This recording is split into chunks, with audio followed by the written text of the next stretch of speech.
আমাদের টিয়া পাখির ডায়েরি চ্যানেলের নিত্য নতুন রোমান্টিক ভালোবাসার গল্প পেতে ও শুনতে আমাদের চ্যানেলটিকে সাবস্ক্রাইব করে পাশে থাকুন। ধন্যবাদ। রিদানের কথা না বুঝায় সুরাইয়া বেগম প্রশ্ন করেছিলেন। আপনার ভুল হচ্ছে স্যার। ইরিন ইমন দুজনেই আমার ছেলে মেয়ে। ওরা যমজ, চেহারার মিল নেই বলে বুঝতে অসুবিধা হয়েছে। তখন রিদান স্যারের মুখটা দেখার মতো ছিল। এই বিষয়ে কিছুই না জানায় তিনি অনেক অবাক হয়েছিলেন। মায়ের পিছনে ইরিন আর ইমন মাথা নিচু করে দাঁড়িয়েছিল। ইরিন তখন রিদানের মুখভঙ্গি দেখে প্রায় হেসেই ফেলেছিলেন। তবে ইমন চোখ রাঙানি দিলে সে নিজেকে সামলে নেয়। পরবর্তীতে নিজের ভুল বুঝতে পেরে রিদান স্বীকার করে সামান্য কারণে গার্ডিয়ানকে আসতে হয়েছে বলে দুঃখ প্রকাশ করে। তবে সুরাইয়া বেগমও কোনো অংশে কম না। এই সুযোগে নিজ ছেলে মেয়ের নামে তিনি কয়েক প্রস্থ বকাবকিও সেরে ফেলেন। ঘর পেরিয়ে ঘরের বাইরেও ছেলে মেয়ের অত্যাচারে তিনি অতিষ্ঠ হয়ে গেছেন। তাই সুযোগ পেয়ে রিদানকে বলেছেন, স্যার, আপনি তো বোধহয় এদেরও ক্লাস নেবেন। একটু নজরে রাখেন স্যার। দুই ভাই বোন প্রচুর দুষ্টু, অনেক বদমাশি করে। একটু শাসন করবেন, বিশেষ করে ইরিনকে। মেয়েটা বেশি পড়াচোর, প্রতিদিন পড়া ধরবেন। শাসনে না রাখলে ওরা কথা শোনে না। রিদান মাথা নাড়ায়। মানে এখন থেকে কলেজের ভেতর ইরিন ইমন কড়া নজরে থাকবে। এখান থেকে শুরু তাদের জীবন তেজপাতা হওয়ার। তারপরের দিনে ছিল রিদান স্যারের ক্লাস। ইরিন ভেবেছিল স্যার হয়তো মায়ের কথাটাকে তেমন আমলে নেবে না, তাই সেও ক্লাসের পড়া শেষ করে যায়নি। ফলস্বরূপ তাকে পড়া ধরলে সে উত্তর দিতে পারে না, তাই তাকে সেদিন সম্পূর্ণ ক্লাসে দাঁড়িয়ে থাকতে হয়। অন্যদিকে ইমনটা আবার পড়া শিখে গিয়েছিল। তাকেও প্রশ্ন ধরা হয়েছিল, তবে সৌভাগ্যক্রমে সে পড়া পেরে গিয়েছিল, তাই সে বেঁচে গিয়েছে। ক্লাসের ভেতরে বেঁচে গেলেও ক্লাসের বাইরে সে বাঁচতে পারেনি। ক্লাস শেষ হতে ইরিন ধুম করে তার পিঠে একটা কিল মেরে দিয়েছিল, কারণ ইমন তাকে না জানিয়ে একাই পড়া শিখে ফেলেছে। বেচারা ইমন পড়া শিখেও মায়ের তাকে খেতেই হলো। পাহাড়ি জিপে করে রিদারা সবাই নীলগিরি পৌঁছে যায়। সেখানকার অপরূপ সৌন্দর্য দেখে রিদা অবাকি হয়ে তাকিয়ে থাকে। আজ তার হাতে ফোন নেই, তাই সে মনোযোগ দিয়ে প্রকৃতির দিকেই তাকিয়ে আছে। দূরে সারি সারি পাহাড়গুলো শেষ বিকেলে সূর্যের আলোয় চকচক করছে। রিদারা রাস্তার এক পাশেই নেমে পড়েছিল। সেখান থেকে রাস্তা ধরে আশেপাশে সৌন্দর্য দেখতে দেখতে তারা এগোতে থাকে। তুবা এখন সবটুকু সময় বোনের সাথে ছিল। এমনিতে রিদা যেমন মনোমুগ্ধকর ভাবে এগিয়ে চলেছে, ওর খেয়াল না রাখলে আজও হারিয়ে যাওয়ার প্রবল সম্ভাবনা রয়েছে। এরই মাঝে রাজন বায়না ধরে সে কিছু খাবে। বাচ্চাদের স্বভাব এটা, বাইরে গেলেও ওদের কিছু না কিছু খাবারের ক্রেভিংস ওঠে। এক্ষেত্রে রিদা তুবাও কোনো অংশে কম না। বাহিরের খাবার পেলে তারা দুজনেও বাচ্চা হয়ে যায়। এক প্রকার কাড়াকাড়ি করে খাবে তারা। তাদের এই স্বভাবের কথা তাদের মামা বেশ ভালো করেই জানেন। তাই মামা ওদের রাস্তার এক পাশে দাঁড় করিয়ে রেখে পাশের দোকান থেকে হালকা পাতলা কিছু কিনে আনতে যান। রিদা আর তুবা তখন দাঁড়িয়ে নিজেদের হাত ঘড়ি নিয়ে ঘোষণা করছে। দুজনের হাত ঘড়িতে দু রকম সময় দেখাচ্ছে, প্রায় 1 ঘন্টার ডিফারেন্ট হয়ে আছে। তারপর তুবার ফোনের সময় দেখে বুঝতে পারে রিদার ঘড়ি স্লো হয়ে আছে, তাই সেখানে দাঁড়িয়ে থেকে ঘড়ির সময় ঠিক করেছিল সে। হঠাৎ বেকায়দায় পড়ে তার হাত থেকে ঘড়িটা গড়িয়ে রাস্তায় পড়ে যায়। রিদা তাড়াতাড়ি তার হাত ঘড়িটা আনতে গেলে আচমকা হ্যাচকা টানে সে রাস্তার কিনারায় চলে আসে।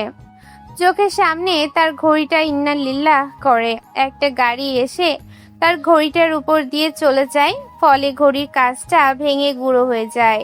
মুহূর্তের মধ্যে এমনটা ঘটায় রিদা শকড হয়ে আছে। এইমাত্র তো সে ঘড়িটার দিকে এগিয়ে গিয়েছিল, আরেকটা হলে তো নিজেই গাড়িটার ধাক্কায় আঘাত পেত। বিষয়টা খেয়ালে আসতেই সে প্রচুর ভয় পেয়ে যায়। এমন সময় তুবা এসে তাকে ধরে নেয়। আপু, ঠিক আছিস তুই? এত বেখেয়ালি কেন তুই? একটু চোখ ঘোরাতেই তো মরতে গিয়েছিলি। রিদা ভয়ার্ত চোখে তুবার দিকে তাকায়। এই মুহূর্তে তুবা তাকে যেভাবে শাসন করছে মনে হচ্ছে তুবাই তার বড় বোন, আর সে ছোট বোন তার, আসলেই বড় হয়েও সে এত বেখেয়ালি হয় কিভাবে? গতবারের কাহিনী দেখে ভেবেছিলাম আপনি অন্ধ, সবার মাঝে থেকে আপনি হারিয়ে গেলেন। এখন মনে হচ্ছে আপনি কানে কালাও, নয়তো গাড়ির হর্নের আওয়াজ আপনার কানে গেল না মিস হৃদা? মিস রিদা পরিচিত সম্বোধনে রিদা পাশে তাকিয়ে দেখে সারওয়ার দাঁড়িয়ে আছে। ঠিক প্রথম দিনের মতো ফর্মাল ড্রেস আপে সারওয়ারকে মারাত্মক সুদর্শন লাগছে। এই সুদর্শন পুরুষটা এখানে কি করছে? রিদা কিছু বলতে যাবে তখনই মামা এগিয়ে এসে সারওয়ারের সাথে কথা বলতে থাকে। রিদাকে আবারও বাঁচানোর জন্য ধন্যবাদ জানায়। মামির সাথে পরিচয় করিয়ে দেয়। সারওয়ারের হাসি মুখে তাদের সাথে পরিচিত হয়, পাশাপাশি রিদাকে আরো খেয়াল রাখতে পরামর্শ দেয়। এটা শুনে রিদার মনে হলো সে একটা পিচ্চি বাচ্চা, যাকে দেখে শুনে রাখার জন্য সারওয়ার গার্ডিয়ানকে সতর্ক করে দিচ্ছে। প্রচুর লজ্জাও পাচ্ছে সে। এক পাশে এসে মাথা নিচু করে দাঁড়িয়ে থাকে। তার সাথে ঘটা এই ঘটনার ফলে আশেপাশের অনেক মানুষের নজর তার দিকেই ছিল। এত বড় মেয়ে হয়ে এখনই কি বড় বিপদেই না পড়তে গিয়েছিল।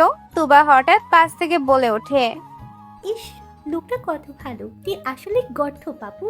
এত ভালো ছেলে হাতছাড়া করে ফেললি, ভাবতেই তো আমার কষ্ট হচ্ছে। রিদা উত্তর দেয় না। সারওয়ারের প্রতি তো তার অভিমান রয়েছে। এমন সময় সারওয়ার তার দিকে এগিয়ে আসে। তাকে আসতে দেখেই তুবা আলগোছে সরে গিয়ে একটু দূরে দাঁড়ায়। সেটা বুঝতে পেরে সারওয়ারের বেশ হাসি পায়, তবে উপরে গম্ভীর থেকে রিদাকে বলে, বিপদ কি আপনার পিছু পিছু আসে, নাকি আপনি বিপদের পিছু পিছু আসেন? রিদা তার দিক থেকে মুখ ফিরিয়ে নেয়, কোনো উত্তর দেয় না। সারওয়ার কিছু একটা ভেবে পুনরায় বলে, আপনি কি অভিমান করে আছেন হৃদা? আমাদের মধ্যে কি অভিমান করার মতো কোনো সম্পর্ক আদৌ আছে? রিদা চট করে মাথা তুলে তাকায়, দেখে সারওয়ার ভাবলেশহীনভাবে তার দিকেই তাকিয়ে আছে। এখন সে লজ্জায় মাথা নামিয়ে নেয়। আসলেই তো, সে অভিমান কার সাথে করেছে? যার সাথে তার কোনো সম্পর্ক নেই তার সাথে। লজ্জা পাচ্ছেন এখন? আপনার গালে লাল আভাস স্পষ্ট উঠে দিচ্ছে হৃদা। হ্যাঁ, এটা ঠিক আছে, আপনি লজ্জা পেতেই পারেন, কারণ আপনার মনে আমার প্রতি কিছু অনুভূতির সৃষ্টি হয়েছে। রিদা দ্রুত বলে ওঠে, মোটেও না, আপনাকে আমি একটুও পছন্দ করি না। সারওয়ার মুখ বাঁকিয়ে হেসে ফেলে, তারপর একটু মাথা নামিয়ে মৃদু স্বরে বলে, তাহলে আমার মনের মনে কথা খালি বা বুকিং জেনে আপনার কি দরকার মিস হৃদা? পুরনো কথা উঠে আসে। রিদাকে পক্ষে দাঁড়ানো আর সম্ভব হয় না। সারওয়ারের সামনে এক মুহূর্ত দাঁড়ানো, অতিরিক্ত লজ্জায় সে নিজেকে সামলে উঠতে পারছে না। পরিস্থিতি তার প্রতিকূলে থাকায় রিদা আর না পেরে দ্রুত সেখান থেকে সরে পড়ে। সোজা গিয়ে তুবার পাশে দাঁড়ায়। সারওয়ার তখনও তার দিকেই তাকিয়ে আছে। দেখে সে তুবার হাত শক্ত করে ধরে রাখে। এতে তুবা ব্যথায় কুকিয়ে উঠে বলে, খাস না তো বেশি, তবুও শরীরে এত শক্তি আসে কোথা থেকে? রিদা উত্তর না দিয়ে হাত ধরেই রাখে। তুবা আর কিছুই বলে না। এই সবই সারওয়ার দেখছিল আর মুচকি হাসছিল। আর সারওয়ারের মুচকি হাসি দেখে রিদা আরো গুটিয়ে যায়। সেলিম ইসলাম সারওয়ারের দিকে এগিয়ে এসে বলেন, সারওয়ার বাবা, তুমি কি এখানে কোনো কাজে এসেছিলে নাকি এমনি ঘুরতে? সত্যি বলতে ঘুরে এসেছে মামা, আপাতত কাজ নেই, তাই আশপাশ দেখতে বের হওয়া আর কি। তাহলে কিছু মনে না করলে আমাদের সাথেই থেকে যাও, আমরাও একটু ঘুরতে এসেছি। তুমি সাথে থাকলে ভালো লাগবে বাবা। সারওয়ার এক পলক রিদার দিকে তাকায়। রিদা তখন স্বাভাবিক হয়ে তুবার ফোন নিয়ে টানাটানি করছে। সারওয়ার সেসব দেখে বলে ওঠে, ঠিক আছে মামা, এমনিও আপনারা 3টে বাচ্চাকে সাথে নিয়ে বেরিয়েছেন, আমি থাকলে একটু হেল্প হবে নিশ্চয়ই। তা ঠিক বলেছ, আমার ছেলেটার থেকেও মেয়ে দুটো বেশি বাচ্চা, বিশেষ করে রিদা কখন কি করে নিজেও টের পায় না, নিজের বিপদ নিজেই ডেকে আনে। সারওয়ার হেসে বলে, তার প্রমাণ তো আমি দুবার পেলাম। সারওয়ারের সাথে সেলিম সাহেব নিজেও হেসে ফেলেন। তারপর সারওয়ারকে সাথে নিয়েই আগান। মামিকে জানান সারওয়ার এই বিকেলটা তাদের সাথেই থাকবে। মামিও হেসে সম্মতি জানান।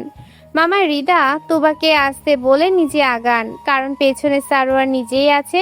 রিদা এগোতে গিয়ে যখন দেখে সারওয়ারও সাথে আসছে, তখন রিদা একটু থেমে সারওয়ারকে বলে, আপনি কেন পেছন পেছন আসছেন? মনের মণিকোঠার অধিকারিণীকে রক্ষা করতে আসছে। আপনি এখন আমায় টিজ করা শুরু করেছেন? করছি বুঝি? আপনি না এক সম্মানিত পেশার লোক, এত বড় পেশার কর্মী হয়ে মেয়েদের টিজ করতে লজ্জা করছে না আপনার? পেশাটা বদলেছে, জেন্ডার নয়, এখনো পুরুষে আছে। আর পুরুষ হয়ে নারীর পেছনে না ঘুরলে ব্যাপারটা জমে না। আপনি বুঝি সব মেয়েদের সাথে এমন ব্যবহার করেন? যদি বলি লিস্টে একা আপনার নামই রয়েছে, আপনি কি খুশি হবেন তবে? হৃদয় কিছু বলতে পারে না। লোকটা যে জেনে শুনে তাকে লজ্জায় ফেলতে চাচ্ছে সেটা সে স্পষ্ট বুঝতে পারছে।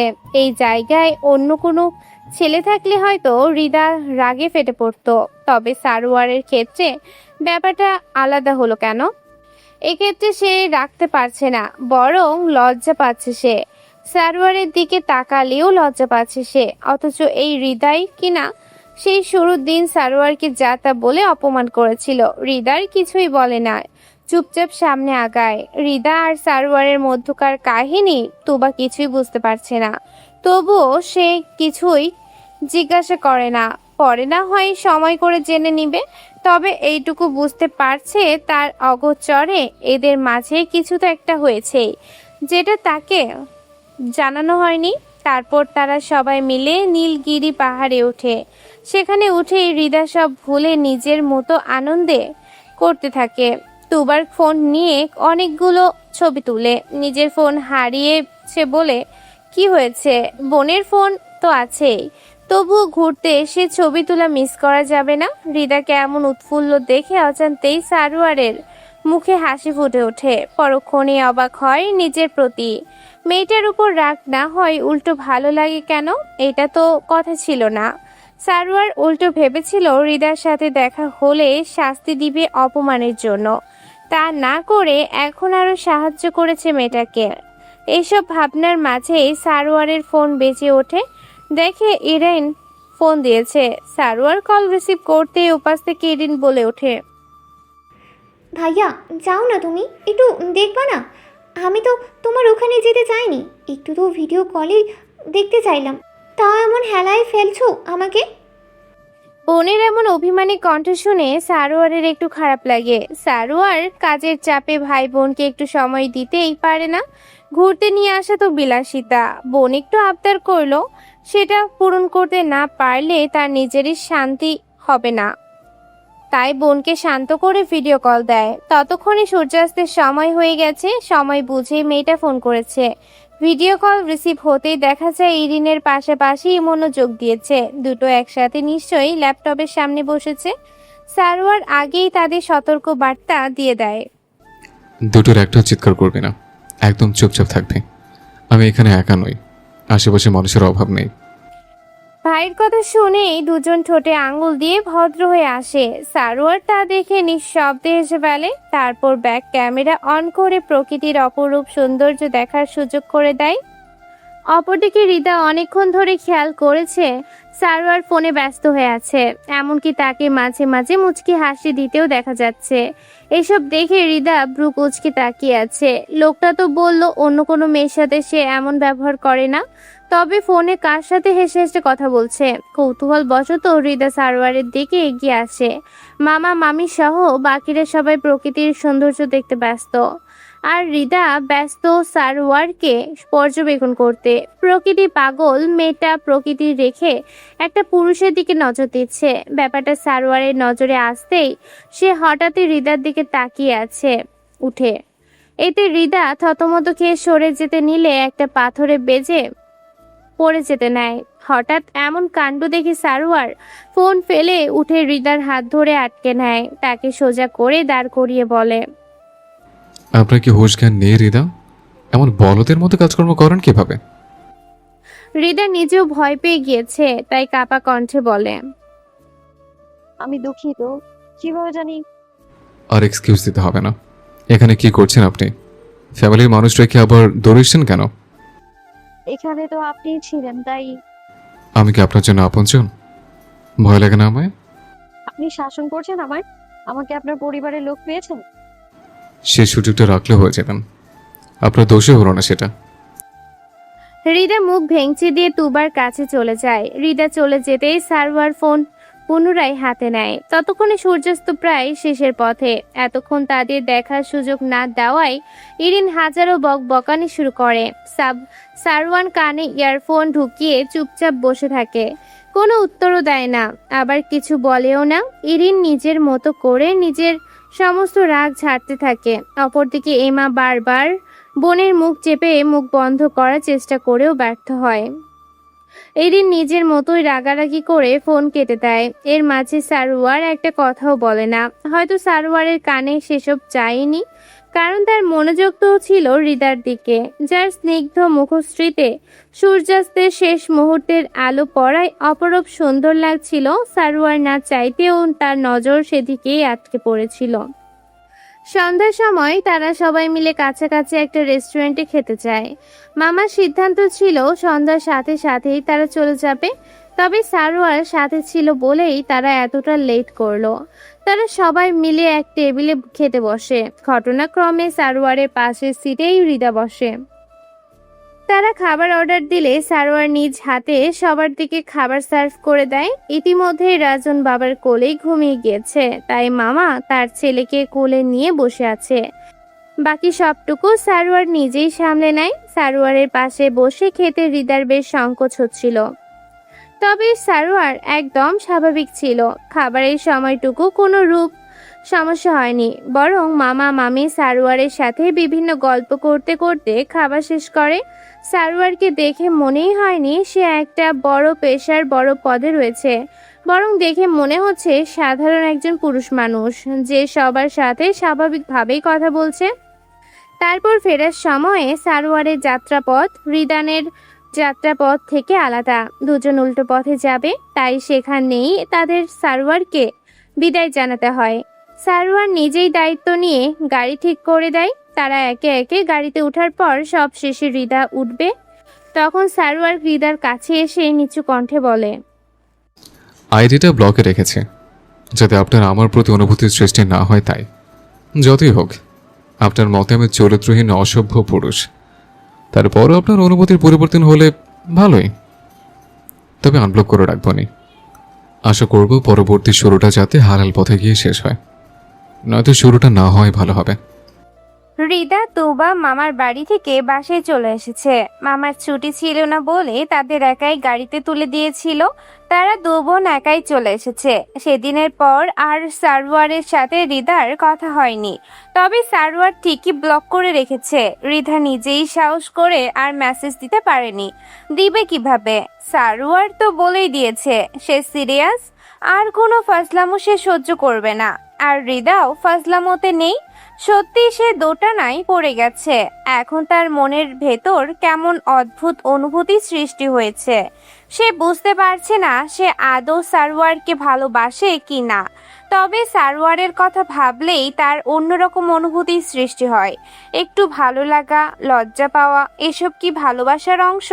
সে কি সত্যিই ভালোবেসে ফেললো সারোয়ারকে? তবে তেমন হলে তো আরো বিপদ। এই ভালোবাসার তো কোনো পরিণতি হবে না। সে যে ইতিমধ্যে বিয়ের মতো এক পবিত্র সম্পর্কে বাধা সৃষ্টি করে ফেলেছে, সে যে সবার সামনে খারাপ হয়ে গেছে। সারোয়ারের আম্মু, সুরাইয়ার আন্টিও নিশ্চিত তাকে খারাপ মেয়ে মনে করেছে, কারণ সারোয়ারের নামে সে যেসব অভিযোগ দিয়েছিল সেসবের কোনো ভিত্তি ছিল না। আর একজন ছেলের ব্যাপারে তার মায়ের থেকে ভালো আর কেউ চিনে না, সেখানে হৃদার বলা মিথ্যা কথাগুলো সহজেই ধরা পড়ে গিয়েছে। এখন কোন অজুহাতে সে আগাবে? কি বলবে সবাইকে? যাকে একসময় সে রিজেক্ট করেছিল তাকেই নতুন করে সে ভালোবেসে ফেলেছে। আর সারোয়ার, সে মেনে নিবে তাকে? এটা তো স্বপ্নেও সম্ভব না। সারোয়ার ব্লক খুলে দিয়ে হৃদার একটা মেসেজের অপেক্ষা করছিল, তবে তেমন কিছুই হয়নি। এরপর সারোয়ারের মনে হয়েছিল হৃদা হয়তো অন্যান্য মেয়েদের মতোই টাইম পাস জিনিসটাই অভ্যস্ত, তার সাথেও হয়তো এমন কিছুই করতে চেয়েছিল। তবে সারোয়ারকে সিরিয়াস হতে দেখেনি, আগায়নি। এইসব ভেবেই সার্ভার চুপচাপ সরে গিয়েছে। ধরে নিয়েছে রিধা বলতে কেউ তার লাইফে ছিলই না। এসব মনে রাখলে কাজের সমস্যা হবে। রিধা তার লাইফের স্বল্প সময়ের একজন অতিথি ছিল মাত্র, আর কিছুই না। তারপর সার্ভার পুরো দমে নিজের কাজে মনোযোগ দেয়। তারা যেসব ভাবনা ভেবে রেখেছিল তেমনটাই হয়েছে। পাচারকারী সংগঠন তাদের সম্ভাব্য দিনগুলির একদিনে তাদের কর্মকাণ্ড চালানোর প্রস্তুতি নিয়েছিল। যেহেতু তাদের আগের পাচারের সময় বাধা পড়েছিল, তাই তারা এবার সম্পূর্ণ প্রস্তুতি নিয়ে এসেছে। কোনোভাবে তারা জানতে পেরেছে তাদের ওপর ডিফেন্সের নজরদারি আগের থেকে করা হয়েছে, তাই এবার তারা নিজেরাও রিস্ক নিতে রাজি নয়। অপরদিকে সার্ভারের সম্পর্ক টিম প্রস্তুতি নিয়ে ফেলেছে। সম্ভাব্য জায়গায় আগে থেকেই তারা ঘাঁটি ঘেরেছে। সার্ভারের ধারণা তাদের আসার খবরও এই সংগঠন কোনোভাবেই জানে। সেটা একান্তই সার্ভারের ধারণা। দেখা যায় তাদের ধারণাই সঠিক। নির্দিষ্ট সময়ে এই রাস্তাতেই পরপর গাড়ি আসার আওয়াজ পাওয়া যায়। শুরু হয়ে যায় গন্ডগোল। ডিফেন্স ফোর্স আর পাচারকারী সংগঠনদের মধ্যে তুমুল গোলাগুলি চলে। সার্ভাররা সতর্ক অবস্থায় থেকে অভিযান পরিচালনা করছিল। তার মাঝেই হঠাৎ এক অপ্রত্যাশিত আঘাতে সার্ভার একটু টলে যায়। তাকে একটু টলতে দেখে রুবেল দ্রুত এগিয়ে এসে টিম মেম্বারদের নিয়ে সার্ভারকে আড়াল করে। ইউনিফর্মের হাতের বাহুর অংশে ভেজা অনুভূত হচ্ছে। সার্ভার একটু ব্যথায় চোখ খিচে বলে, আমি ঠিক আছি, তোমরা কাজ চালিয়ে যাও। তারপর সার্ভার নিজের পরোয়া না করে আবার অভিযানে অংশ নেয়। শেষমেশ দীর্ঘ উত্তেজনার পর পরিস্থিতি স্বাভাবিক হয়। কয়েকজনকে আটক করা হয়। গাড়ি চেক করতে এবার অসংখ্য অস্ত্রের সন্ধান পাওয়া যায়। সারোয়ারের ভাবনাই ঠিক ছিল। এই সংগঠন নারী পাচারের পাশাপাশি আরো অনেক অবৈধ কাজকর্ম করে থাকে, যার মাঝে অস্ত্র পাচার অন্যতম। সারোয়ার চুপচাপ দাঁড়িয়ে সব পর্যবেক্ষণ করছিল। আঘাতের ব্যথা এখনো অনুভূত হলেও সারোয়ার তা প্রকাশ করে না। দায়িত্ব শেষ না হওয়া পর্যন্ত সে নিজেকে দুর্বল দেখাতে চায় না। প্রয়োজনীয় নির্দেশনা দিয়ে আটককৃত ব্যক্তিদের হস্তান্তরের ব্যবস্থা করে।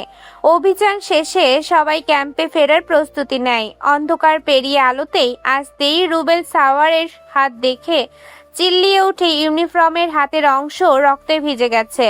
সারোয়ার সেখানটায় একটা রুমাল পেঁচিয়ে রেখেছে।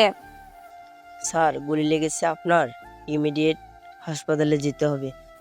এতক্ষণে সবার নজর সারোয়ারের হাতের উপর পড়ে। তৎক্ষণাৎ টিমের মেজরকে নিয়ে স্থানীয় হাসপাতালে নিয়ে যাওয়া হয়।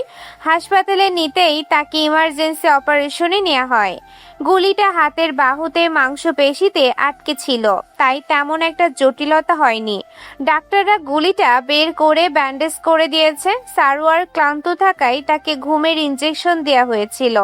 তাকে কেবিনে শিফটটা করার পর চোখ খুলতেই কেবিন ভর্তি নিজের টিম মেম্বারদের দেখতে পায়। এরা তাকে রেখে এখনো ক্যাম্পে ফেরত যায়নি। তাকে চোখ খুলতে দেখে সর্বপ্রথম রুবেল এগিয়ে আসে। স্যার ঠিক আছেন আপনি? কোনো সমস্যা হচ্ছে স্যার? এত ভিড় করার কিছু হয়নি, ঠিক আছে আমি। ওদিকের কি খবর? স্যার রিপোর্ট পাঠিয়ে দিচ্ছি আমি। বাইরে থেকে ফোন এসেছিল কি? না স্যার, আপনার ফোন তো বন্ধ ছিল। ও, ভুলে গিয়েছিলাম। যাক, ভালোই হয়েছে। আর আমাকে রিচার্জের করার ব্যবস্থা করো।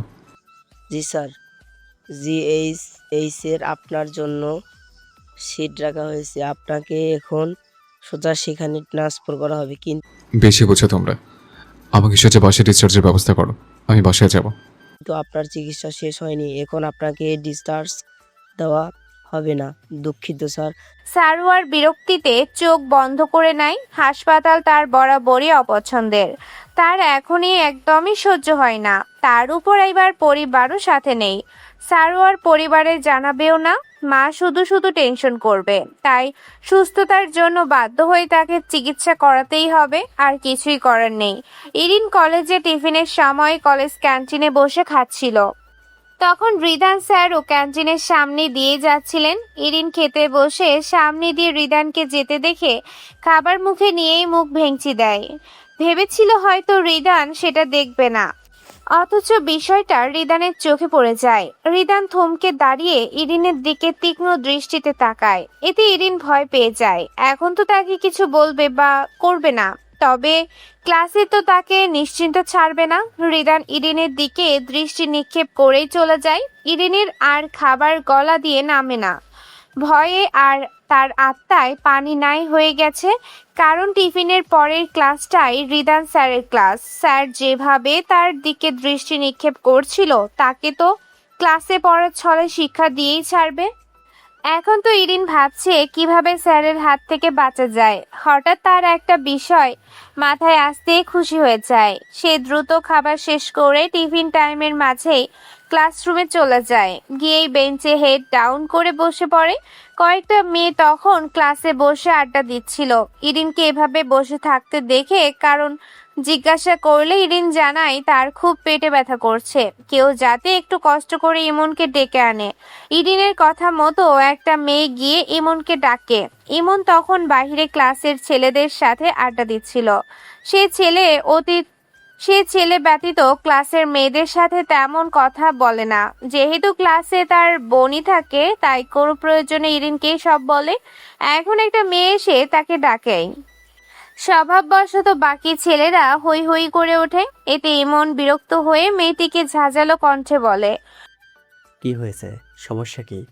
হঠাৎ এমন ঝাঁঝালো কণ্ঠ শুনে শুভা নামের মেয়েটি চমকে ওঠে। এমনি এত ছেলের কেন্দ্রবিন্দু হওয়ায় তারই সংকোচ লাগছিল। তার উপর ইমনের এমন কণ্ঠ শুনে তার মন খারাপ হয়ে যায়। তাই সে মৃদু কণ্ঠে বলে, ইরিন ক্লাসে পেট চেপে বসে আছে, তার নাকি পেটে ব্যথা, তোমায় ডাকতে বলল। ইরিনের কথা শুনে ইমনের দৃষ্টি শীতল হয়। সবাইকে রেখে তাড়াতাড়ি ক্লাসে চলে আসে। এসে ইরিনকে জিজ্ঞেস করে, কি হয়েছে তোর? অনেক খারাপ লাগছে? ইরিন একটু কষ্ট পাওয়ার ভাব করে বলে, আমাকে একটু ছুটি নিয়ে দিয়ে ভাই, আমি বাসায় যাব। একটা ক্লাসে তো বাকি, থাকতে পারবি না? একসাথেই যাব না হয়?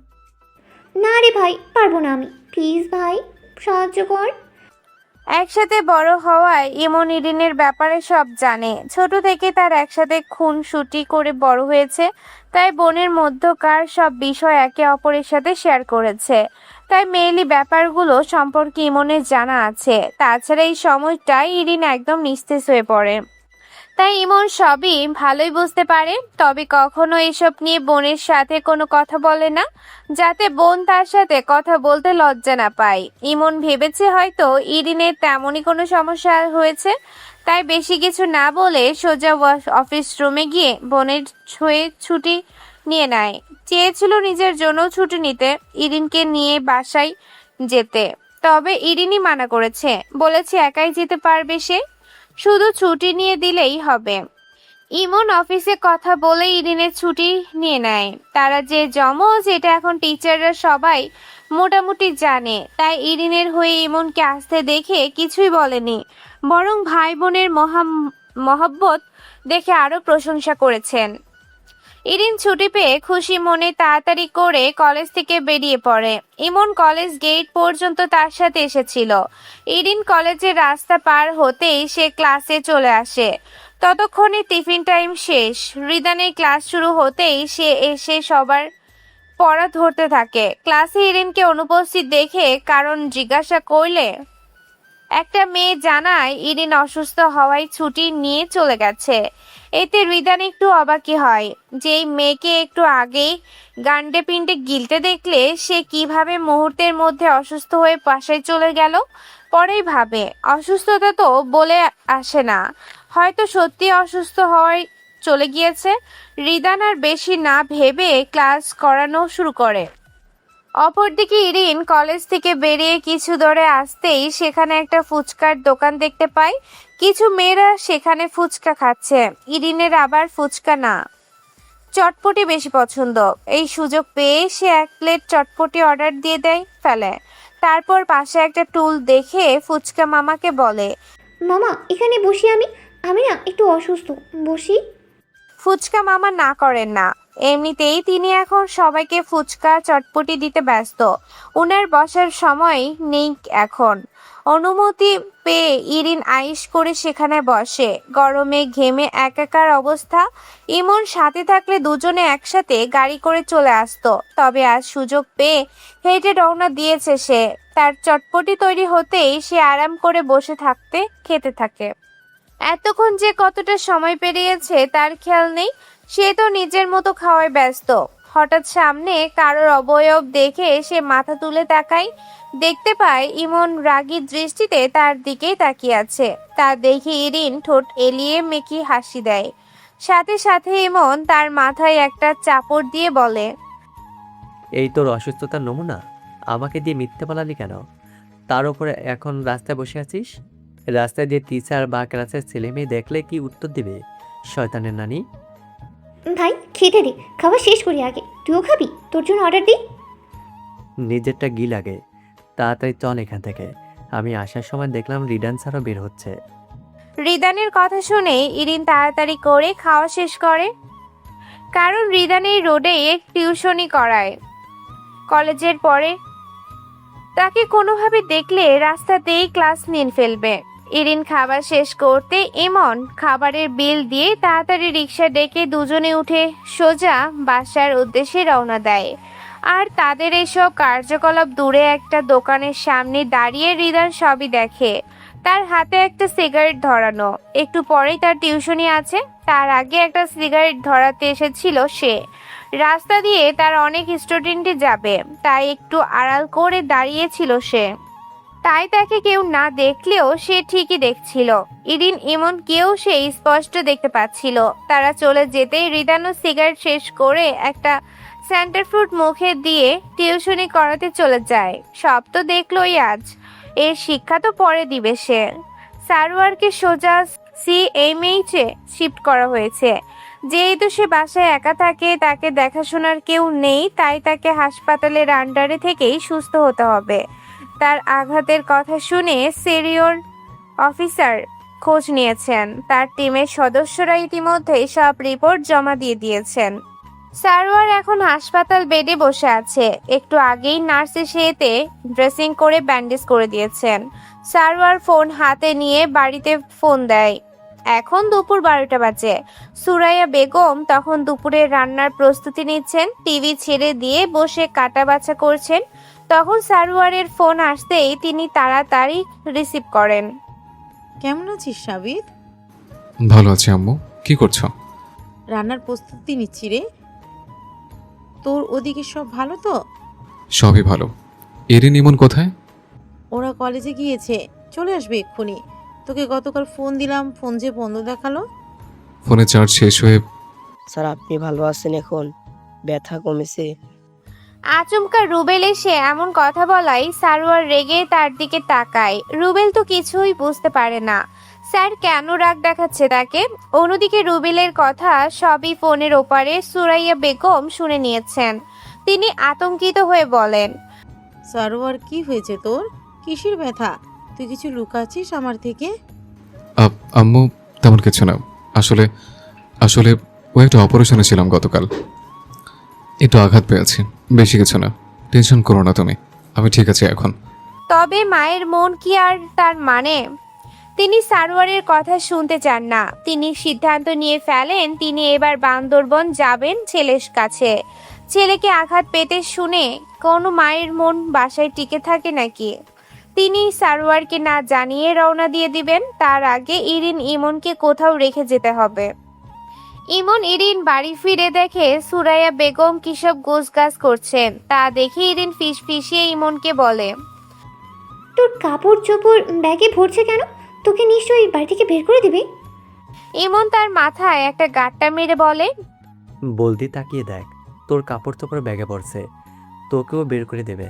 যত আকাম কুকাম তো তুই করস। তোকে বের করে দেওয়ার রিজন আছে, কিন্তু আমি কি করলাম? আমার প্ল্যানে যে একসাথে থাকিস তাই বোধহয়। ইমন ইরিনকে রাগ দেখিয়ে মাকে বলে, আম্মু কি হয়েছে? কাপড় ব্যাগে পড়ছো কেন? ও তোরা এসে গেছিস? শোন, তাড়াতাড়ি কলেজ ড্রেস ছেড়ে ফ্রেশ হয়ে বাইরে ড্রেস পরে নে। ইরিন তুইও চা, আমাদের বের হতে হবে। ইরিন এগিয়ে এসে বলে, কোথায় যাব? কিছু হয়েছে কারো?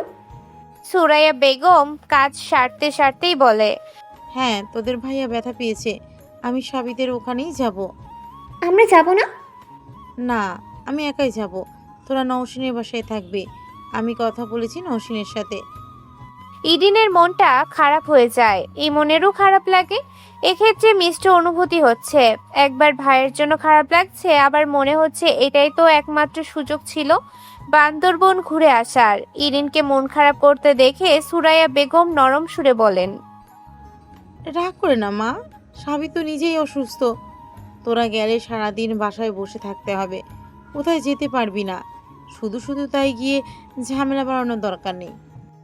ইমন মাথা নেড়ে নিজের রুমে চলে যায়। ইরিনও মুখ ভার করেই রুমে যায়। তাদের দুই ভাই বোনের জন্য আলাদা রুম বরাদ্দ আছে। যদিও ইরিন সারাক্ষণ মায়ের রুমেই পড়ে থাকে, তবুও নিজের নামে আলাদা রুম রেখেছে। সেখানেই তার সকল জিনিসপত্র গোছানো থাকে। আর ইমন বর্তমানে সারোয়ারের রুমেই থাকে। সারোয়ার বাসায় আসলে দুজন একসাথেই থাকে। তাদের মায়ের রুম ব্যতীত বাসার আরেকটা বাড়তি রুম রয়েছে। 4 রুমের এ বাসায় তাদের অনায়াসেই চলে যায়। নওশিন বেগমকে হুড়োহুড়ি করে রান্না করতে দেখায় হৃদা এসে বলে, কি হয়েছে আম্মু, এত তাড়াতাড়ি করছো কেন? কেউ আসবে নাকি? এভাবে দাঁড়িয়ে দাঁড়িয়ে বকবক না করে তো একটু হেল্পও করতে পারিস। কলেজেও গেলি না, বাসায় বসে থেকেও হেল্প করছিস না। বাসায় মেহমান আসে, যা ঘর দোর গুছিয়ে ফেল। কে আসবে সেটা তো বলো। তোমার না হয় শাশুড়ি আসে, এখন যা বেয়াদব। না হওয়া শাশুড়ি মানে সারোয়ারের মা, তিনি কেন আসবেন? এই মহিলার সাথে হৃদয়ের আগে একবারই দেখা হয়েছিল, তবে তেমন কথাবার্তা হয়নি। সেদিন তার ফার্স্ট ইয়ারের এক্সাম ছিল। খুব তাড়াহুড়োয় হৃদয় একটু শুধু ভালো মন্দ কথা বলেই পরীক্ষার জন্য বেরিয়ে গিয়েছিল। সেদিন না হয় সম্পর্ক অন্যরকম ছিল, মায়ের বান্ধবী, তার আন্টি হয়। কিন্তু পরবর্তীতে যে কত কি ঘটে গেল। এত কিছুর পর হৃদা কিভাবে ওনার সামনে মুখ দেখাবে? হৃদা এসব ভাবতে ভাবতে ড্রয়িং রুমে টুকটাক গোছগাছ করছিল। তুবা এখন বাহিরে প্রাইভেট গেছে, বাবা অফিসে, তাই বাসায় এখন শুধু হৃদা আর তার মাই আছে। তখনই নওশিন বেগম তাকে ডেকে বলেন, শোন, কর্নারের রুমটা খুলে দে, রুম পরিষ্কারই আছে, একটু দরজা জানলা মেলে দে, আসতে গন্ধটা চলে যাবে তাহলে। হৃদা কোনো প্রশ্ন ছাড়াই গিয়ে কর্নারের রুমটা খুলে দেয়। সে বুঝতে পারছে যেহেতু রুম খোলার কথা বলেছে, তার মানে থাকবে তারা। কিন্তু হঠাৎ কেন পূর্ব প্রস্তুতি ছাড়াই এভাবে এই সময় আসছে কেন? কোনো সমস্যা নাকি? মায়ের সাথে কথা বলার পর সারোয়ার ঘুমিয়ে গিয়েছিল। সে বারবার ডিসচার্জের কথা বললেও কেউ তার কথা শোনেনি। বলছে অন্তত আরও একদিন হাসপাতালে পড়ে থাকতে হবে। গুলিটা লেগেছে তার বাম হাতের বাহুতে। তবুও খাবার খেতে প্রচুর সমস্যা হচ্ছে, তারপরও সে কারোর হেল্প নেয়নি। ডান হাতেই চামচের সাহায্যে কষ্ট করে খেয়েছে। এক হাতে সমস্যা থাকলে তো অন্য হাতে আরাম পাওয়া যায় না। সকালে রুবেল এসে তাকে দেখে গিয়েছিল, তারপর থেকে সে একাই ছিল। বেশ ক্ষুধা পেয়েছে তার। রুবেল হালকা পাতলা খাবার এনেছিল, ওসবে তার কিছুই হয়নি। ইচ্ছে হচ্ছে গামলা ভরে ভাত খেতে পারলে শান্তি হতো। এই সময় মায়ের কথা তার মনে হয়, মা থাকলে নিশ্চয় যত্ন করে খাইয়ে দিত। মাকে খুব মিস করছে সে। পরক্ষণই মনে পড়ে হৃদার কথা। এই সময় হৃদার কথা তার কেন মনে পড়লো সে জানে না। তবে হৃদা যেহেতু একটা দিন তার সাথেই ছিল, সে হৃদাকে পর্যবেক্ষণ করেছিল। মেয়েটাকে দেখে মোটেও সংসারী মনে হয়নি। সে পারবে না সংসার করতে। সংসারের হালচাল বোঝার মতোই মন মানসিকতা হয়নি। সারোয়ারের সাথে সংসার করতে পারতো না সে। হয়তো বিয়েটা না হয়ে ভালো হয়েছে। এর আগে সারোয়ারের জন্য যতগুলো সম্বন্ধ এসেছিল মায়ের কাছে, সে একটাতেও কোনো পাত্তা দেয়নি। সেবার ছুটিতে বাড়িতে যাওয়ায় হৃদার সাথে প্রথমবারের মতো দেখা করতে গিয়েছিল। তখন তো যা হওয়ার হলোই।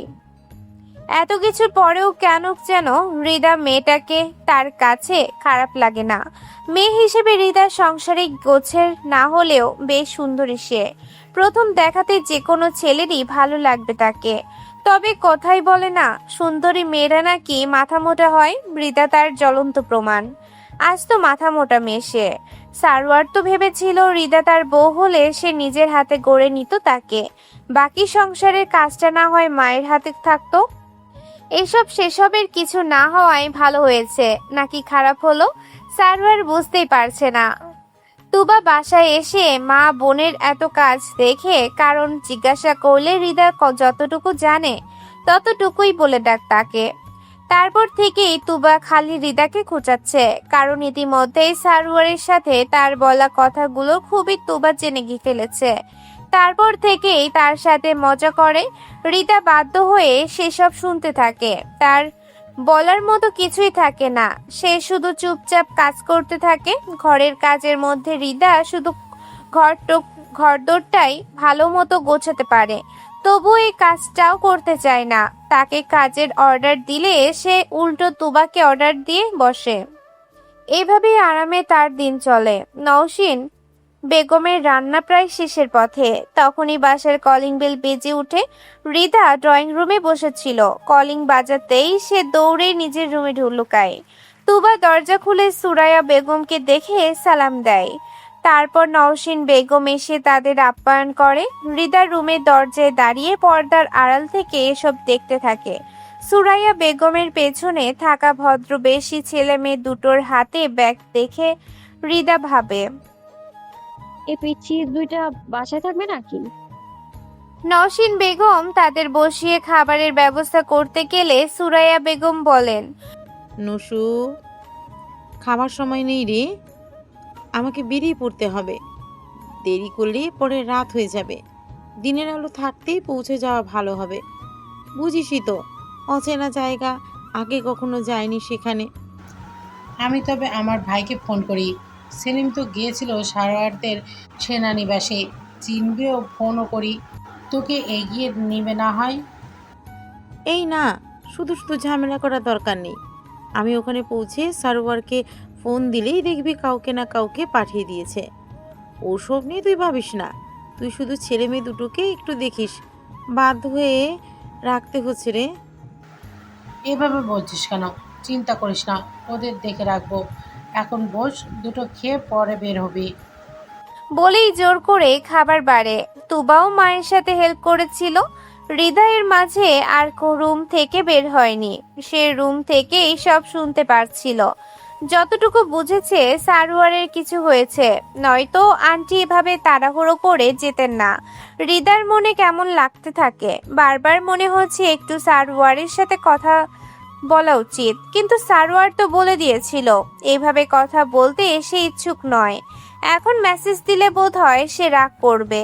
নতুন করে যোগাযোগের পর নওশিন বেগম একদিন তুবাকে সাথে নিয়ে সুরাইয়া বেগমের বাসায় গিয়েছিলেন। সেদিকে একটা কাজে গিয়ে তারপর একটু ঘুরে এসেছিলেন। তাই সেদিন তুবার সাথে ইরিনের বেশ ভাব হয়েছিল। আজ ইরিন তো তুবাকে পেয়ে গল্প জুড়ে দিয়েছে। পাশে ইমন চুপচাপ বসে আছে। এতগুলো মেয়ের মাঝে তার ভালো লাগছে না, তবে কিছুই করার নেই, তাকে থাকতেই হবে। একবার ভেবেছিল মায়ের সাথে সে নিজেও রওনা দিবে, পরে আর ইরিনের জন্য সে যেতে পারেনি। খাবার শেষে কথায় কথায় সুরাইয়া বেগম বলেন, তোর বড় মেয়ে কোথায়? বাসায় নেই নাকি? দেখছি না যে। বাসাই তো, রুমে নিশ্চয়ই ঘাপটি মেরে বসে আছে। বলেই জোর গলায় হৃদাকে ডাক দেয়। এভাবে ডাকায় হৃদাকে না চাইতেও বেরিয়ে আসতে হয়। সে মাথায় ওড়না পেঁচিয়ে মাথা নিচু করে বেরিয়ে আসে। সুরাইয়া বেগমকে সালাম দিতেই তিনি বলেন, কেমন আছো মা? সব ভালো তো? জি আলহামদুলিল্লাহ, আপনি কেমন আছেন? ছেলে অসুস্থ থাকলে কোনো মা ভালো থাকে বলো? হৃদাকে তখনও মাথা নিচু করে থাকতে দেখে তিনি পুনরায় বলেন, ভালো মতো পড়াশুনো করো আর আগের কথা ভুলে যাও। আমাদেরও ভুল ছিল এখানে, ওসব ব্যাপার না। ভালো থেকো মা। তারপর ওর ছেলে মেয়েকে বলে সুরাইয়া বেগমকে জানিয়ে বেরিয়ে পড়েন। দেরি হয়ে যাচ্ছে, এমনিতেই রাত হয়ে গেলে পরে আবার সমস্যা হবে। সুরাইয়া বেগম চলে যেতেই হৃদা পুনরায় রুমে চলে যেতে নেয়। তখন নওশিন বেগম পিছু ডাকেন, খেয়ে তো যা। একটু পরে খাবো, তুমি ওদের খাবার দিয়ে দাও। বলেই রুমে চলে যায়। ইরিন ব্রু কুচকে হৃদার দিকে তাকিয়ে থাকে। হৃদার এমন ব্যবহার দেখে সে হৃদাকে অহংকারী ভেবে বসেছে। এই অহংকারের বশেই বুঝি তার ভাইয়াকে বিয়েতে রিজেক্ট করেছিল। ঢঙ্গি মেয়ে একটা। এসব ভাবতে ভাবতে ইরিন হৃদার উদ্দেশ্যে একটা মুখ ভেঙচি দেয়। ইমন আবার সেটা দেখে ইরিনকে চোখ রাঙিয়ে ফিসফিস করে বলে, সাবধান ইরিনের বাচ্চা, আমরা কিন্তু এখানকার অতিথি, বদ্ধ থাকবি, একদম উল্টাপাল্টা কিছু করবি না। এত সিউরিটি দিতে পারবো না। এই বড় মেয়েটাকে আমার সহ্যই হচ্ছে না, অহংকারী মেয়ে। এক দেখা কারোর চরিত্র নিয়ে কিছু বলা ঠিক না ইরিন। সে তো আমার ভাইয়াকেও একবার দেখে কত কথা বললো, সে বেলায় কিছু না। ইমন দীর্ঘশ্বাস ফেলে বসে থাকে। এমনিতেই তার এখানে সংকোচবোধ লাগছে, তার উপরে ইরিনটা যা শুরু করেছে, যখন তখন মান সম্মান নিয়ে টানাটানি পড়ে যাবে। তুবা এসে তাদের ডেকে নিয়ে একসাথে খাবার খায়। খাবারের টেবিলে ইমনের সাথেও বেশ কথা হয়। ইমনের তুবার সাথে কথা বলে বেশ ভালো লেগেছে। তারপর তুবা ইমনকে সেই খালি রুমটা দেখিয়ে সেখানে রেস্ট করতে বলে আর ইরিনকে সাথে নিয়ে তাদের রুমে আসে। হৃদা তখন বিছানার মাঝে তুবার ফোন নিয়ে বসে আছে। এখনো বাবা তাকে ফোন কিনে দেয়নি, সময় পাচ্ছেন না আর কি। সময় পেলেই ফোন কিনে দিবে বলেছে। ততদিন তুবার ফোনের ওপর দিয়ে ঘূর্ণিঝড় চলছে। তুবা ইরিনকে নিয়ে আসতেই হৃদা নিঃশব্দে একপাশে সরে যায়। তাদের রুমে ডাবল বেডে 3 জন অনায়াসে থাকতে পারবে। যেহেতু ইমন ছেলে মানুষ, তাই মাকে আলাদা রুম দিতে হয়েছে আর ইরিনকে তাদের সাথেই থাকতে হবে। ইরিন মুখ থমথমে করে বিছানায় বসে, তারপর হৃদার দিকে এক পলক তাকায়। হৃদা তখন গভীর মনোযোগ দিয়ে ফোনে কিছু ছবি দেখছিল। ইরিনের বেশ কৌতূহল হয়, হৃদা কার ছবি দেখছে এভাবে, তবে ভদ্রতার খাতিরে উকি দিতে পারে না। তুবা তার সাথে টুকটাক আলাপ করতে থাকে। কিছুদিনের মাঝে তার ফাইনাল এক্সাম, তাই বলে তো বাসার মেহমানকে বসিয়ে রাখা যাবে না। হৃদা একটু কথা বললে তুবা পড়তে বসতে পারত। কিন্তু হৃদার হঠাৎ কি হয়েছে, সে আশেপাশে মনোযোগী দিচ্ছে না। নয়তো হৃদা অনেক মিশুকে মেয়ে, বরং তুবা নিজেরই একটু গুটিয়ে থাকে সব সময়। এখন যেন সব উল্টো হয়ে গেছে। হঠাৎ হৃদা সেখান থেকে উঠে কোনো কথা ছাড়া বারান্দায় চলে যায়। ফোনটা অবহেলায় বিছানাতেই পড়ে থাকে। তখনই মেসেজ আসার শব্দ শুনে ইরিনের চোখ সেদিকে পড়তেই সে অবাক হয়ে তাকায়। ফোনের নোটিফিকেশনে স্পষ্ট দেখা যাচ্ছে সার্ভারের আইডি থেকে মেসেজ এসেছে। আমি ঠিক আছি, আপনাকে এসব নিয়ে টেনশন করতে হবে না। আপনি শুধু ভাবুন এবারে মেসেজের পরিপ্রেক্ষিতে নিজের অনুভূতির কী নাম দেবেন। কোন পর্যন্ত এসছো আম্মু, তাড়াতাড়ি বলো, আমি রুবেলকে পাঠিয়ে দিচ্ছি। আমি মনে হয় বাস স্ট্যান্ডের কাছাকাছি এসে গেছি, বেশিক্ষণ আর লাগবে না। তো আগে বলোনি কেন যে তুমি আসছো? আমি তো নেমে পড়ে ফোন দিতাম তোকে। ভয় করে না একা অতটা সময় দাঁড়িয়ে থাকতে? ওখানে গাড়ি থেকে নেমে স্ট্যান্ডেই দাঁড়াবে। আমি রুবেলকে পাঠাচ্ছি, ওই তোমাকে চেনে নেবে, ভয় পেও না জানো। সুরাইয়া বেগম হেসে ফেলেন। ছেলে তার বড় হয়ে গেছে। আগে যেমন তিনি ছেলেকে বলতেন ভয় পাবি না, মা আছি তো। এখন ছেলে ঠিক সেভাবেই বলছে। ভয় পেও না, তোমার ছেলেটা আছে তো। তিনি পুরনো দিনের কথাগুলোই ভাবতে থাকেন।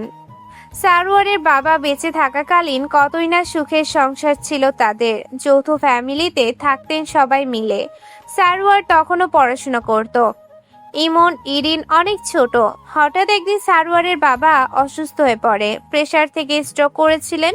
মানুষটার বাঁচেননি, চলে গিয়েছেন। আর ওনার হাতে ধরিয়ে দিয়েছিলেন 3টি সন্তানের হাত। স্বামীর মারা যাওয়ার পর শ্বশুর বাড়িতে আর ঠাঁই হলো না। ওনার স্বামী সারা জীবনের সঞ্চয় দিয়ে শহরে একটু জমি কিনেছিলেন, সেখানেই পরবর্তীতে বাড়ি করে তারা থাকছেন। এটা তো নিজেদের সম্পদ, এখানে আর কারোর হাত দেওয়ার সুযোগ নেই। তারপর সারোয়ার বড় হলো, চাকরি পেল। এরপর আর ওনার কোনো টেনশন রইল না। এখন সংসারের সবটুকুই সারোয়ার নিজের হাতেই সামলায়। ওনাদের পারিবারিক অবস্থা খুব করুণ নয়, আবার অনেক বিত্তশালীও নন তারা। মাঝামাঝি পর্যায়ের এত সুখী পরিবার তারা। খুব স্বাচ্ছন্দ্যের চলছে তাদের জীবন, কোনো সমস্যা হয় না। এখন শুধু বড় ছেলেটার একটা হিল্লে করতে পারলে মায়ের মন শান্তি পেত। ছেলেটা আর কত কষ্ট করবে? মানসিক শান্তির জন্য হলেও তো পাশে একজনকে লাগবে। ছেলে বড় হয়েছে এখন, মন চাইলেও মায়ের কাছে সব বলতে পারে না। বাসায় বউ থাকলে তখন বাকিটা বউ নিজেই সামলে নিতে পারবে। এসব ভাবতে ভাবতে তিনি কাঙ্ক্ষিত জায়গায় পৌঁছে যান। বসে বাস থেকে নেমে বাস স্ট্যান্ডে কিছুক্ষণ দাঁড়াতেই সামনে থেকে একটা ছেলেকে হাঁপাতে হাঁপাতে এদিকে আসতেই দেখা যায়। ছেলেটি স্ট্যান্ডে এসেই আগে ফোন বের করে, তারপর কিছুক্ষণ ফোনের দিকে তাকিয়ে শিওর হয়ে হাসি মুখে ওনার দিকে এগিয়ে আসে, তারপর হাসি মুখেই বলে, আসসালামু আলাইকুম আন্টি, আমি রুবেল। স্যার পাঠিয়েছেন আপনাকে নিতে। ওয়ালাইকুম আসসালাম বাবা, কষ্ট হয়ে গেল তোমার? কি বলেন আন্টি, এসব কোনো ব্যাপার না, এটা আমার একটা। তারপর হাসি মুখে ওনার হাত থেকে ব্যাগটা নিজের হাতে নিয়ে রুবেল ওনাকে নিয়ে সামনের দিকে অগ্রসর হন। পথিমধ্যেই সুরাইয়া বেগমের সাথে রুবেলের অনেক কথাই হয়। এত কথার পরিপ্রেক্ষিতে তিনি বলতে পারেন ছেলেটি নিঃসন্দেহে অনেক ভালো মনের মানুষ। ইরিন কিছুক্ষণ বিছানায় বসে থেকে হিসাব মেলানোর চেষ্টা করে। ভাইয়া কেন এই মেয়েকে মেসেজ দিবে? সেদিন তো হৃদার নাম শুনেই কি রাগ দেখালো, আজ তবে এত ভালোবাসার কথা কেন? বাই এনি চান্স মেয়েটা কি তার ভাইয়াকে ফাঁদে ফেলার চেষ্টা করছে? না, এমনটা তো হতে দেয়া যায় না। এই অহংকারী মেয়েকে আর সুযোগ দেয়া যাবে না। এখন কি করা উচিত? এসব ভাবতে ভাবতেই হঠাৎ একটা কথা মাথায় আসতেই সে শয়তানি হাসি হাসে। তখনই হৃদা বারান্দা থেকে রুমে আসে, বিছানা থেকে ফোনটা হাতে নিয়ে কিছু দেখে সাথে সাথে রেখে দেয়। তারপর তুবার ফোন তুবাকে দিয়ে তাড়াতাড়ি রুম থেকে বেরিয়ে পড়ে। ইরিন আর চোখে সবটা দেখে মুখ ভেঙচি দেয়। সন্ধ্যায় নওশিন বেগম নাস্তার ব্যবস্থা করেন। ইরিন রুমেই ঘুমিয়ে গিয়েছিল। বিকেলে তুবা বই নিয়ে বসে থেকে টেবিলেই মাথা এলিয়ে দিয়েছিল। একমাত্র হৃদার চোখে কোনো ঘুম নেই। সে বারবার কিসব চিন্তা করছে। মা বাকিদের ডেকে তুলতে বললে হৃদা আগে ইমনের রুমে যায়। দরজায় কয়েকবার টোকা দিয়ে শব্দ না পাওয়ায় দরজা মিলিয়ে দেখে ছেলেটা ঘুমোচ্ছে। যা বাবা, সবাই ঘুম। হৃদা এগিয়ে গিয়ে ইমনকে মৃদু স্বরে ডাকে। প্রথম কয়েকটা ডাকে না উঠলে শেষের ডাকে লাফিয়ে উঠে বসে। পাশে তাকিয়ে হৃদাকে দেখে ভড়কে যায়। ইমনের ভড়কে যাওয়া চেহারা দেখে হৃদার বেশ হাসি পায়। তারপর নিজেকে সামলে এসে বলে, অনেক ঘুমিয়েছো পিচ্ছি, উঠে ফ্রেশ হয়ে ড্রয়িং রুমে আসো, আম্মু ডাকছে সবাইকে। এভাবে পিচ্ছি বলায় ইমনের অনেক লজ্জা লাগে। এমনিতেই সে মেয়েদের সাথে কমফোর্ট ফিল না, তার উপর হৃদা তাকে নিয়ে মজা করছে, তাই সে মাথা নত করে মৃদু মাথা দোলায়। হৃদা মুচকি হেসে রুম থেকে বেরিয়ে পড়ে। তারপর নিজেদের রুমে এসে আগে তুবাকে ডেকে তুলে। তুবা উঠে ওয়াশরুমে চলে যায় ফ্রেশ হতে। হৃদা ইরিনকে ডাকলে ইরিন উঠে না। কয়েকবার ডাকার পর ইরিনের গায়ে হালকা ধাক্কা দিলে ইরিন লাফিয়ে উঠে বসে। আগে বারান্দা দিয়ে তাকিয়ে আশেপাশে অন্ধকার দেখে আবার মুখ থুবড়ে শুয়ে পড়ে। ইমন ইরিনের এমন লাফিয়ে ওঠা দেখে হৃদা বুঝে এদের যমজের মধ্যে স্বভাবের অনেক মিল আছে। ইরিন ওভাবেই বিছানায় শুয়ে বলে, আম্মু সকাল হয়নি তো, শুধু শুধু ডাকলে আমায়, যাবো না কলেজে আমি। হৃদা একটু ভ্যাবাচাকা খেয়ে যায় ইরিনের কথায়, তারপর বলে, এই পিচ্ছি উঠো তো, সকাল না, এখন সন্ধ্যা, আর ঘুমোতে হবে না। কি সন্ধ্যা? পুরো পৃথিবী এক রাউন্ড ঘুরে ফেলেছে, আর তুমি এখনো কলেজের স্বপ্নে পড়ে আছো দেখছি। হৃদা কথাটা মজা করে বললেও ইরিনের মন হয় হৃদা তাকে খুঁচিয়ে কথাটা বলল, তাই সে উত্তর না দিয়ে থম মেরে বসে থাকে। হৃদার মনে হয় মেয়েটা ঘুম থেকে মাত্রই উঠেছে বলে হয়তো এমনই থম মেরে আছে। তুবা ওয়াশরুম থেকে বের হতে ইরিন ওয়াশরুমে চলে যায়। হৃদা তাদের তাড়া দিয়ে ড্রয়িং রুমে চলে যায়। ড্রয়িং রুমে ইমন তখন চুপচাপ বসেছিল। ইরিন এসে ইমনের সাথে বসে। তুবা টিভি ছেড়ে তাদের সাথেই বসে গল্প করতে থাকে। হৃদয় এসে মায়ের বানানো নাস্তা তাদের দিকে এগিয়ে দেয়। ইরিন আর চোখে তাকিয়ে থেকে খেতে থাকে। হৃদয়ের এতক্ষণে মনে পড়ে তারা আসার পর থেকে সে তাদের সাথে একটু কথা বলেনি। বলবে কিভাবে? সে যে তখন সার্ভারের টেনশন মগ্ন ছিল। একটা পরিবারের জন্য বাসায় মেহমানদের কথা মানায় মাথায় আসেনি, তাই এবার সবার সাথে বসে সে কথা বলতে থাকে। তার কথার জবাবগুলো ইমন দিলেও ইরিন একটু চুপচাপই ছিল। রিদা ইরিনকে বলে, কি ব্যাপার, তুমি কি কম কথা বলো নাকি ইরিন? কথা বলছো না যে তুমি? ইরিন জোর করে হেসে বলে, বলছি তো, আসলে খাওয়ার সময় কথা বলতে হয় না, আম্মু বলেছে এটা, তাই আর কি। ইমন ব্রু কুচকে ইরিনের দিকে তাকায়। এ কথা ইরিন বলল, যাকে কিনা মুখ চেপে ধরে ও কথা বলানো যায়, থামানো যায় না। ইরিনের কথা শুনে ইমন মেকি হাসে। নাস্তার সময়টুকু রিদা তাদের সাথে অনেক কথা বলে, তবুও যেন ইরিনের মন জয় করা সম্ভব হয় না। সুরাইয়া বেগম সারওয়ারের কাছে পৌঁছে নওশিনকে ফোন করে জানিয়েছিলেন ইমন ইরিনের কাছে এখনো ফোন দেয়া হয়নি। বাসায় ল্যাপটপ আছে, সেটাই দুজনে চালায়। হাসপাতালে মায়ের কোলে মাথা রেখে সারওয়ার শুয়ে আছে। সুরাইয়া বেগম ছেলের মাথায় হাত বুলিয়ে দিতে দিতে বলে, তুই আমার আসার খবর কিভাবে পেয়েছিস বাপ? হৃদার মাধ্যমে। রিদা মানে নৌসিনের বড় মেয়েটা? এরিন ইমন বোধহয় ওদের বাসাতেই আছে, তাই না? তোমার থেকে হয়তো আমার গুলি লাগার কথা শুনে মেসেজ করেছিল, তখনই জেনেছি। আচ্ছা সাবির, মেয়েটাকে তোর কাছে কেমন মনে হয়? বড্ড বোকা শোকা, একদম সংসারে নয়, ভীতু প্রকৃতির। আমি তো একবারও জিজ্ঞাসা করিনি সে সংসারী কিনা। সারওয়ার মাথা তুলে মায়ের মিটিমিটি হাসি মাখা মুখ দেখে বলে, মজা করতেছে আমার সাথে? বাদ্যর কথা। আগে বলো, ইরিন ইমনকে আনলে না কেন? ওরা আসতে চায়, আর ওদেরকে আনলে না? এমনি তুই অসুস্থ, ওরা এসে আরও ঝামেলা বাঁধাবে, তার থেকে না আসাই ভালো। অন্যের বাড়িতে বেশি দিন থাকা ভালো না আম্মু। তুমি দুদিন পরেই চলে যাবে, ওদের নিয়ে বাসায় যাবে। ওরা তো একাই বাসায় থাকতে পারতো। হয়তো পারতো, তবে দুটো ছেলে মেয়ে একা থাকা ভালো না রে বাপ। তার থেকে একটা ফ্যামিলিতে থাকবে, ভালো থাকবে। নৌসিন অনেক ভালো রে, কোনো সমস্যা হবে না। তারপরও তো আমি আজকে ডিসচার্জ নিয়ে বাসায় যাব। তুমি তো আছোই, দুদিনই দেখবে সুস্থ হয়ে গেছি আমি, তারপর আরামসে তুমি বাসায় চলে যেতে পারবে। সারওয়ার মায়ের সাথে কথা বলার সময় তার ফোনে মেসেজ আসে। মায়ের কোলে মাথা রেখেই সে মেসেজ চেক করে। সেখানে রিদার মেসেজ দেখে সারওয়ার মাকে প্রশ্ন করে, আম্মু, মেয়েটা যদি এবার নিজে থেকে বিয়ের প্রস্তাব দেয়, তুমি কি মেনে নেবে? সুরাইয়া বেগম একটু ভেবে চিনতে বলে, জীবনটা তোর, সংসারও তুই করবি। তাছাড়া হৃদার ব্যবহারে আমার প্রথমে একটু খারাপ লাগলেও বুঝতে পেরেছি মেয়েটা প্রকৃতপক্ষে বোকা ছন্দের মেয়ে। মাথায় কোনো বুদ্ধি নেই, দিন দুনিয়ার খেয়াল নেই, এসবে আমার বলার কিছুই নেই। দেখ তুই যা ভালো বুঝিস কর। সারওয়ার শুধু মুচকি হাসি দেয়। সেই মেসেজে কি বলা ছিল জানা নেই, তবে নিশ্চয়ই এমন কিছুই ছিল যা সারওয়ারকে আনন্দিত করেছে। হৃদারের বাসার কলিং বেল বেজে ওঠে। বাসায় তখন নওশিন বেগম নেই, তিনি একটু সামনের বাসায় গিয়েছেন। ইমন তাকে দেয়া রুমে বসে আছে। ইরিনও এতক্ষণ ভাইয়ের কাছেই ছিল, মাত্র একটু পানি খাওয়ার জন্য ড্রয়িংয়ে এসেছে। সে শুনেছে আঙ্কেল মানে হৃদার বাবা নাকি এমন সময় আসে, তাই সে ভাবে আঙ্কেল বোধহয় এসেছে।